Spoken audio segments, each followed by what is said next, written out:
বাংলাদেশের দুর্ভাগ্য যে বাংলাদেশি গণতন্ত্রটা চর্চা হয়নি। তোমার মতকে রক্ষা করার জন্য আমি আমার প্রাণ পর্যন্ত বিসর্জন দিতে রাজি আছি। আমরা এটাতেই বিশ্বাস করি, আমরা লিবারেল ডেমোক্রেসিতে বিশ্বাস করি। আমার কেন জানি মনে হয় যে এই মাননীয় কথাটা থেকেই কিন্তু সমস্ত অটোক্রেসির জন্মটা বোধহয় হয়। আজকে সকালে খুব মনটা খারাপ হয়ে গিয়েছিল খবরের কাগজে একটা রিপোর্ট দেখে, যে একটা জরিপ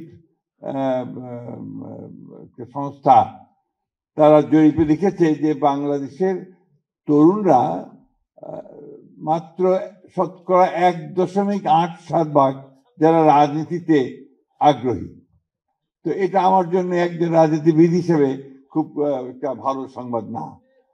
তারপরে আজকে এখানে এসে অবশ্য আমার আশা বেড়েছে। আমি নতুন করে আমি এটা আশাবাদ নিয়ে যাচ্ছি যে না, আমাদের তরুণরা এখন অনেক অনেক বেশি আমাদের চেয়েও তারা যোগ্য হয়ে উঠছে এবং তারা এই দেশে ভবিষ্যতে তারা আরো বেশি বড় ভূমিকা রাখতে সক্ষম হবে।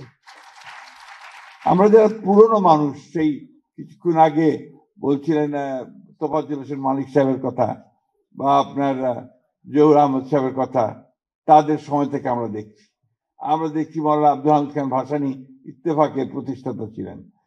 তো এইগুলো আমরা দেখেছি আপনার সাংবাদিকতার ক্ষেত্রে। আমরা যখন ছোট স্কুলে পড়ি, আমি কিন্তু মফস্বলের ছাত্র, এখানে প্রায় সবাই বোধহয় ঢাকারই ছাত্র হবে, কিন্তু আমি মফস্বলের স্কুলের ছাত্র।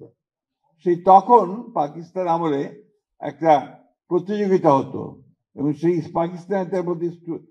পাকিস্তান স্টুডেন্টস উইক, সেখানে এই তর্ক বিতর্ক, স্টেম্পোর স্পিচ, আবৃত্তি, এই সমস্ত বিষয়গুলো নিয়ে জেলায় জেলায় প্রতিযোগিতা হয়ে ঢাকায় এসে এখানে আপনার একটা ভাইরাল প্রতিযোগিতা হতো। তো সেখানে আমার আসবার সুযোগ হয়েছিল যখন আমি ক্লাস 9-এ পড়ি। তখন দেখেছি যে এই তর্ক অর্থাৎ বিতর্ক, এটা কিন্তু অত্যন্ত গুরুত্ব দেওয়া হয়। রবীন্দ্রনাথ ঠাকুরের একটা কবিতা আছে যেটাকে আমি একটু ভিন্নভাবে প্রয়োগ করি, অর্থাৎ একটু নেগেটিভ ওয়েতে। কাগজ নেড়ে উচ্চস্বরে পলিটিক্যাল তর্ক করে, মাথায় ছোট বহরে বড় বাঙালি সন্তান। অর্থাৎ সেই তখন থেকেই এই তর্ক ব্যাপারটা কিন্তু আপনার ওইভাবেই বাঙালি সমাজের মধ্যে এসেছে। এটা আমি নেগেটিভ ওয়েতে বলি এই জন্যে যে তারপরের যে লাইনগুলো আছে সেটা হচ্ছে, ইহার চেয়ে হতেন যদি আরব বেদুইন, চরণ তলে বিশাল মরু দিগন্তে বিলীন, ছুটছে ঘোড়া উঠছে বালি চলেছে নিশিদিন। অর্থাৎ গতিবাগের কথা বলা হয়েছে। তো আমি একটু সমালোচনা করতে গিয়েই ওই মাথায় ছোট বহরে বড় বাঙালি সন্তান কথাটা বলতাম। তা আজকে আমার এখানে এসে একটা ধারণা জন্মালো যে না, আমাদের ছেলেরা এখন আমাদের চেয়ে অনেক অনেক দূরে এগিয়ে গেছে এবং আমি অত্যন্ত আশাবাদী উঠেছি যে অনেকে যে বলেন যে কিছু হবে না, এটা সঠিক নয়। অনেক কিছু হবে এবং বাংলাদেশে অবশ্যই আমরা মাথা উঁচু করে দাঁড়াতে পারবো। হ্যাঁ, তর্ক আছে, বিতর্ক আছে, মতের অমিল আছে। যে কথাটা কিছুক্ষণ আগে এখানে অনেকে বলছিলেন যে আমি তোমার সঙ্গে একমত হব না, কিন্তু তোমার মতকে রক্ষা করার জন্য আমি আমার প্রাণ পর্যন্ত বিসর্জন দিতে রাজি আছি। আমরা এটাতেই বিশ্বাস করি, আমরা লিবারেল ডেমোক্রেসিতে বিশ্বাস করি। আমরা বিশ্বাস করি যে আমার কথা বলার স্বাধীনতা থাকতে হবে, তোমারও কথা বলার স্বাধীনতা থাকতে হবে, এবং এটাই হচ্ছে উপযুক্ত একটা ডেমোক্রেসি। বাংলাদেশের দুর্ভাগ্য যে বাংলাদেশি গণতন্ত্রটা চর্চা হয়নি, এবং এটা বোধহয় সম্ভবত লিগেসি অফ পাকিস্তান পলিটিক্স থেকে এটা এখানে হয়নি। আমরা এখানে দেখেছি খুব অল্প সময় ধরে কিছুটা চর্চা হয়েছিল, তারপরে আবার সেই চর্চা থেকে আমরা দূরে সরে গেছি। আমার দুই দলের বিতর্ক শুনে খুব ভালো লাগছিল। তো একটা আমার আপত্তি আছে, এই যে আপনার মাননীয় প্রধানমন্ত্রী আর মাননীয় স্পিকার কথাটা, এটাকে আমরা বাদ দিতে পারি না। আমার কেন জানি মনে হয় যে এই মাননীয় কথাটা থেকেই কিন্তু সমস্ত অটোক্রেসির জন্মটা বোধহয় হয়। আমি আমার অভিজ্ঞতা থেকে বলছি, আমি কিছু দিনের জন্য ওই অর্ধমন্ত্রী ছিলাম, মানে প্রতিমন্ত্রী ছিলাম আমাদের দেশনেত্রী বেগম খালেদা জিয়ার সরকারের সময়। কৃষিতে ছিলাম, এরপরে সিভিল এভিয়েশনে ছিলাম। তো আমি যখন ঢাকার বাইরে যেতাম তখন আপনার প্রথমে সার্কিট হাউসে গেলেই ওখানে একটা পুলিশের কন্টিনজেন্ট একদম চৌকস ভাবে দাঁড়িয়ে বিরাট একটা গার্ড অফ অনার দিত, আর সঙ্গে সঙ্গে আমার মনে হচ্ছে যে আমি একটা কেউ কেটা, একটা বিরাট কিছু, যে আমাকে আপনার সেলুট দেওয়া হচ্ছে। এই যে ধারণাটা, এই ধারণাটা কিন্তু আমাকে একটা ভিন্ন জগতে নিয়ে যায়। 1971 সালের স্বাধীনতা যুদ্ধের সময় আমি যখন পাকিস্তান সেনাবাহিনীর অত্যাচারে টিকতে না পেরে ভারতে চলে গেলাম, এবং ইসলামপুর বলে একটা আপনার পশ্চিম দিনাজপুরের একটা সাব ডিভিশন, সরি আমার একটু বদ অভ্যাস, হাত পা খুব নাড়াচাড়া করি, তো যে কারণে এইটা পড়ে যায়। তো ওই সময়ে আমরা আপনার পালিয়ে যখন ভারতে চলে গেলাম, তখন তো কোথাও রাতে শোবো কোথায়, থাকবো কোথায়, খাবো কি, সবকিছুই সমস্যা। তা আমাদের একজন সুরিত, তিনি দয়া করে আমাদেরকে একটা সাইকেল স্টোরের পেছনে জায়গা করে দিলেন। একটা আপনার আলমারি করে রাখা আছে, তার পেছনে একটি জায়গা, একটা মানুষ বড়জোর লম্বা হয়ে শুতে পারে। তো সেইখানে আপনার আমরা রাত্রে থাকার ব্যবস্থা হলো, প্রথম দিকের কথা বলছি। তো ওখানে 2 দিন পরেই ওই বিকেলবেলা ওই স্টোরের সামনে একটা জায়গা ছিল, ওখানে আমরা চেয়ার নিয়ে বসতাম, গল্প করতাম।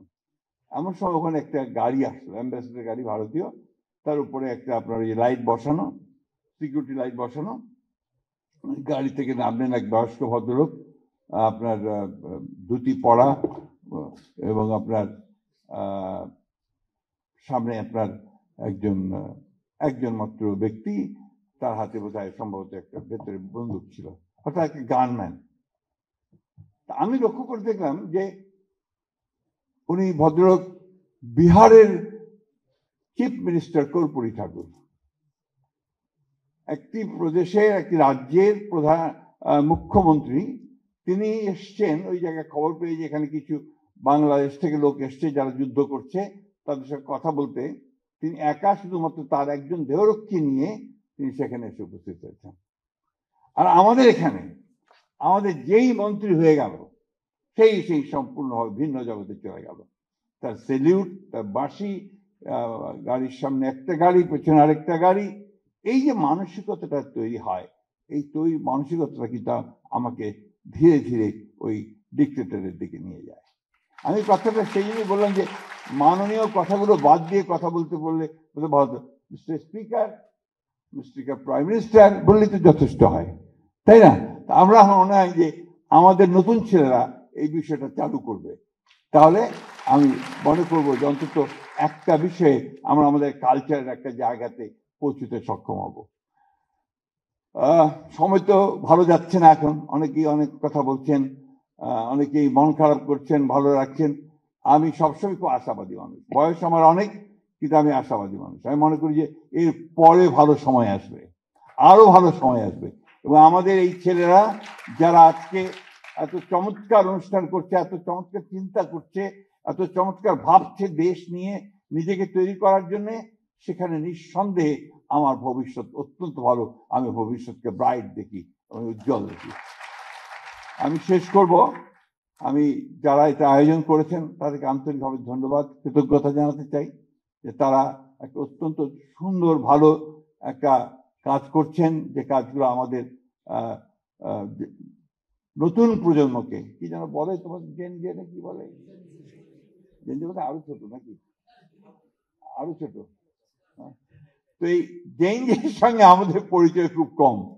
তো সেখানে ওই পরিচয়টা বোধহয় আর বাড়ানো দরকার। আরেকটা বড় একটা গ্যাপ আছে কিন্তু, যেটা হচ্ছে যে ঢাকাতে যে চিন্তা ভাবনা, আমার ঠাকুর গায়ের নাড়গুলো কিন্তু সেই চিন্তা ভাবনা না। এই যে দূরত্বটা, এই দূরত্বটাকে কিন্তু মেটাতে হবে।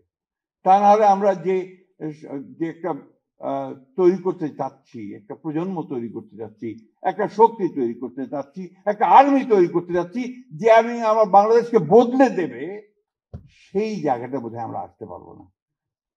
আমি অনুরোধ করব, আমি আয়োজকদেরকে, আমি অত্যন্ত গর্বিত বোধ করছি যে আমি তাদের সঙ্গে ছিলাম অনেক আগে, ঢাকা কলেজ ছাত্র ছিলাম অনেক আগে, সেই বাংলাদেশ সৃষ্টির আগে 1963-65 সালে আমি ছাত্র ছিলাম, আর শিক্ষক হয়েছিলাম 73-75 সালে, ওই সময়টাতে।